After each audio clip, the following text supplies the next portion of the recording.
Hey friends, we're at it again. Day 2 of the 10 days till a decade.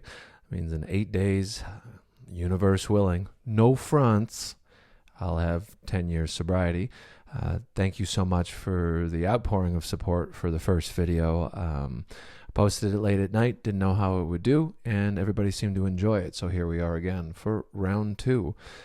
Today's story is a drinking days story, and I'm going to take it back to 2002 or 3, Lockport Township High School.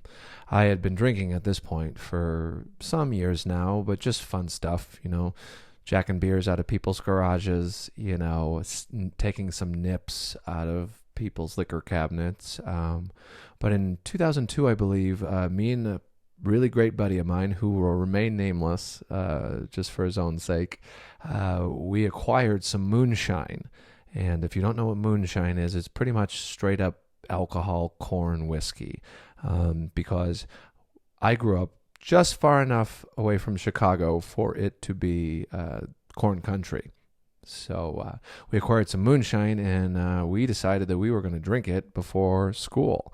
So I believe we were it had been sophomore year, and me and my buddy, we had a Sprite bottle full of moonshine and a chaser, and we got drunk at 7:30 in the morning in the Lockport Township High School parking lot.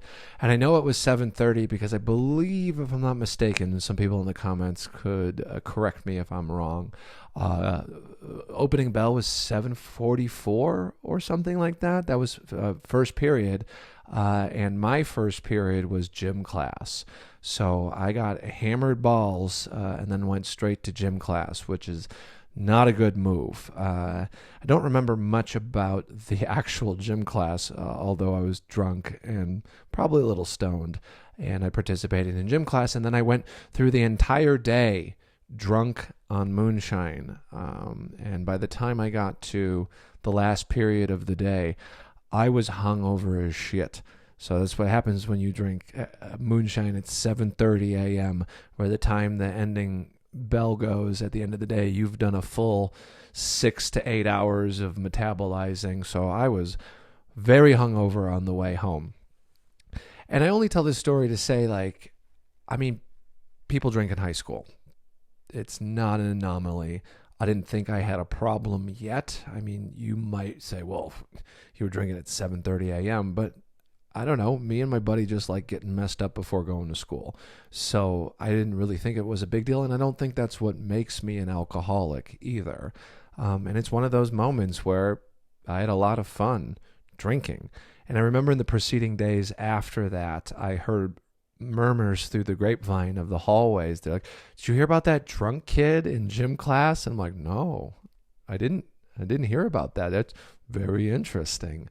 That's a fond memory. But it all harkens back to, I didn't like feeling like me. In school, I was not super good at school. I was okay. I wasn't a dumb kid, but I didn't really like school. So most things in my life after that, I would go to work drunk when I could. I would learn the job as good as I could for about a month, and then I would show up high or drunk because, why would you want to work sober? And again, that doesn't make me an alcoholic either, but it's just these were some of the tendencies that I had in my teens and into my early 20s that I think led to me pushing it over the line. I think there could have been a point where I could have stopped and not permanently gone past the point of no return, but I didn't want to. I enjoyed drinking. So, my measure of a man was oh, well, you work hard. I always paid my bills. I would always get fired from jobs, but I deserve to drink.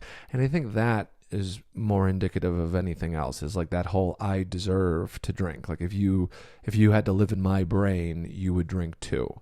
So that's day 2's story. I hope you'd enjoy it. And feel free to share this with other people. Feel free to share the video around.